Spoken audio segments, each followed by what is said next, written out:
Hello students, welcome to Aryawal Bharti online classes. मैं वीरमान आपका स्वागत करता हूं। आज हम करेंगे टॉपिक सेकुलर स्टेट यानी कि धर्मनिरपेक्ष राज्य। धर्मनिरपेक्ष राज्य क्या होते हैं? लास्ट चैप्टर में हमने कल पढ़ा था कम्युनलिज्म यानी कि रिलीजन ने कैसे पॉलिटिक्स को इन्फ्लुएंस किया था। आज हम पढ़ेंगे उसको जब राजनीति में कम्युनलिज्म यानी कि रिलीजन बहुत ज़्यादा हावी हो जाता है तो उसका एक ही आंसर है, वो क्या है? Secular state. Communalism was and continue to be one of the major challenge to the democracy in our country। संप्रदायवाद सदा से बहुत लंबे समय से ही हमारी राजनीति के लिए एक बहुत बड़ी चुनौती रहा है। The makers of our constitution were aware of this challenge। और हमारे संविधान निर्माता वो भी पहले से ही इस चुनौती को लेके अभिज्ञ थे। That is why they chose the model of secular state। और इसी वजह से उन्होंने हमारे लिए सेकुलर स्टेट यानी कि हमारे देश के लिए धर्मनिरपेक्ष राज्य का मॉडल चुना। And this choice was reflected in several constitutional provisional that we studied last year। और ये चॉइस इसके लिए हमारे संविधान में बहुत सारे प्रोविजंस यानी कि प्रावधान दिए गए हैं जो हमने पिछले साल पढ़े थे इसमें अपने संविधान में। फर्स्ट क्या है? There is no official religion for the Indian state. भारतीय राज्य के लिए कोई भी ऐसा सरकारी धर्म नहीं है। Unlike the status of Buddhism in Sri Lanka, that of Islam in Pakistan and that of Christianity in England, our constitution does not give special status to any religion।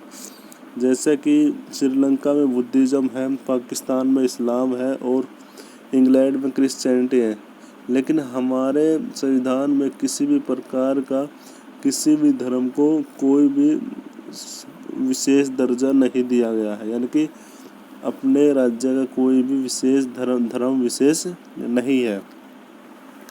The constitution provide to all individuals and communities freedom to profess, practice and propagate any religion और not to follow any. यानी कि संविधान हमें यह हर व्यक्ति को और हर समुदाय को आज़ादी देता है कि वो किसी भी धर्म को अपना सकते हैं, उसको लागू कर सकते हैं और उसको प्रचार कर सकते हैं। Third, constitution prohibit discrimination on the ground of religion. और संविधान धर्म के आधार पर किसी भी प्रकार का भेदभाव को क्या करता है? रोकता है। At the same time the Constitution allow the state to intervene the matter of the religion in order to ensure equality within religious community। और वहीं साथ में हमारा संविधान क्या करता है? अलाउ करता है राज्य को कि वो धर्म से संबंधित किसी भी मामले में वो इंटरवीन यानी कि दखल अंदाजी कर सकता है तो ensure equality with in the religious community, ताकि विभिन्न धार्मिक जो समुदाय हैं उनमें समानता आ जाए। For example, it bans untouchability. उदाहरण के तौर पे जैसे इन्होंने क्या किया? छुआछूत को क्या कर दिया है? बैन कर दिया है। Understood in this sense secularism not just ideology of some parties और person. Understood in this sense, तो अब इस सेंस में हम यह समझ सकते हैं कि सेक्युलरिज्म यानी कि धर्मनिरपेक्ष यह है केवल एक विचारधारा ही नहीं है कुछ पार्टी और व्यक्तियों की। This idea constitute one of the foundation of the country. ये आइडिया तो देश की नींव को रखता है। Communalism should not be seen as a threat to some people in India. यानी कि संप्रदायवाद को देश के लिए खतरा नहीं देखते। It threaten the very idea of India. यह भारत के विचार को ही क्या करता है? भारत के विचार के लिए ही खतरा है। That is why communalism needs to be combated. और इसीलिए संप्रदायवाद के साथ क्या करना पड़ेगा? मुकाबला करना पड़ेगा। A secular constitution like our is necessary. और एक सेकुलर स्टेट है जैसे कि हमारे यहाँ पे है वो काफ़ी आवश्यक है, but not sufficient to combat communalism, लेकिन यह संप्रदायवाद के खिलाफ नहीं लड़ सकता अकेला, पर्याप्त नहीं है ये। Communal prejudices and propaganda need to be countered in everyday life, और इस प्रकार जो सांप्रदायिक पूर्वाग्रह है और जो प्रचार है उसको क्या करना चाहिए, काउंटर करना चाहिए एवरीडे लाइफ में, हर रोज़मर्रा के जीवन में। And religion based mobilisation need to be countered in the arena of politics, और धर्म के आधार पे लोगों को राजनीति अखाड़े में लाना, लोगों के द्वारा जो लाया जाता है उस चीज़ को भी क्या करना चाहिए, काउंटर, यानी कि उस चीज़ का भी सामना करना चाहिए, उसको भी चेकआउट करना चाहिए अच्छे से। नेक्स्ट टॉपिक है हमारा कास्ट एंड पॉलिटिक्स, यानी कि जाति व राजनीति। We have seen two instances of expression of social division in the arena of politics. हमने अभी दो प्रकार के सोशल डिवीज़न देखे, यानी कि सामाजिक विभाजन देखे राजनीति अखाड़े में। One largely positive and other largely negative. एक तो क्या है पूरी तरह से सकारात्मक है और दूसरा क्या है नकारात्मक है। Let us turn to our final case. चलो अब हम अपने आखिरी मुद्दे पे आते हैं, that is caste and politics. और वो क्या है, राजनीति, वो जाति व राजनीति। That has both positive and the negative aspect. और दोनों के ही क्या है, सकारात्मक और नकारात्मक दोनों ही क्या है, पहलू हैं। कास्ट इनइक्वालिटीज़, जातिगत असमानता। Unlike gender and religion, caste division is special to India. जैसे कि लिंग व धर्म है, उसी तरह से कास्ट भी क्या है, भारत में कास्ट डिवीज़न के जातिगत आधारित जो विभाजन है समाज में, वो एक स्पेशल फीचर है इंडिया का। All societies have some kind of social inequality. हर समाज में एक प्रकार के सामाजिक असमानताएं मिलती हैं। And some form of division of labour, और कुछ क्या है, श्रम के आधार पे क्या की गई है, बांटी गई है।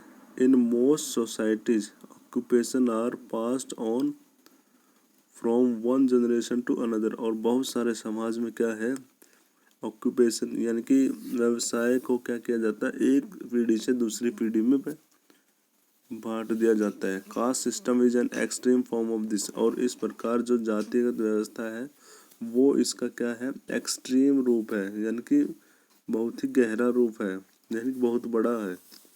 What make it different from other societies that in this system hereditary occupation division was sanctioned by the rituals।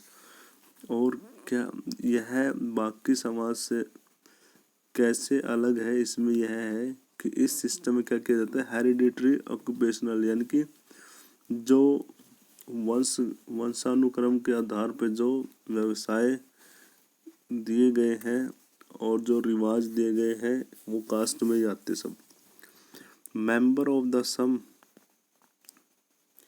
Members of the same caste group were supposed to form a social community and that practice the same or similar occupation, married within the caste group and did not eat with member from other caste group। तो इसमें क्या होता है कि एक ही जाति के जो लोग होते हैं, ऐसा माना जाता है कि वो अपनी एक क्या बनाएंगे, सामाजिक समुदाय बनाएंगे और वो एक ही प्रकार के कार्य करेंगे और एक ही प्रकार अपनी ही कास्ट में से वो क्या करेंगे, मैरिज करेंगे और वो किसी अन्य व्यक्ति के, अन्य कास्ट के मेंबर्स के साथ यानी कि सदस्यों के साथ खाना नहीं खाएंगे और उनका सेम कास्ट ग्रुप होगा। कहने का मतलब ये भी एक प्रकार से क्या है, सेक्लूजन है, यानी कि एक प्रकार से अलग प्रकार का सिस्टम है। Caste system was based on exclusion of discrimination against the outcast group. और जो है ये जातिगत प्रणाली है वो आधारित है किस पे, एक्सक्लूजन ऑफ यानी कि अलग होने पे, and discrimination against the outcast group, और जो जाति से निकालने वाले जो समूह है उसके क्या है, खिलाफ क्या है, ये भेदभाव है। They were subjected in the human practice of the untouchability about which you have studied in the class 9th।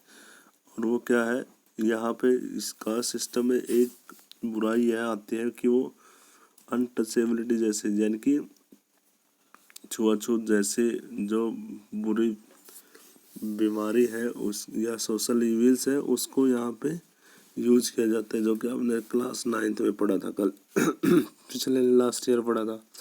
That is why political leaders and social reformer like Jyotiba Phule, Gandhi ji, Bhimrao Ambedkar, B.R. Ambedkar, Periyar, Ramaswami Naicker advocated and worked to establish society in which caste inequality are absent। और इसी प्रकार जो हमारे कुछ बहुत बड़े बड़े राजनीतिक नेता थे और समाज सुधारक ज्योतिबा फुले, गांधी जी, B.R. अम्बेडकर, पेरियार, रामास्वामी नायकर, इन्होंने क्या किया, establish society in which caste inequality are absent. इन्होंने फेवर किया कि इस प्रकार का समाज का निर्माण हो जो कि जातिगत आधार पे जो ये असमानता है उसको दूर किया जाए। ठीक है, तो ये हो गया हमारा आज कास्ट और caste politics and caste inequality. कल हम पढ़ेंगे social and religious diversity of India. Okay student.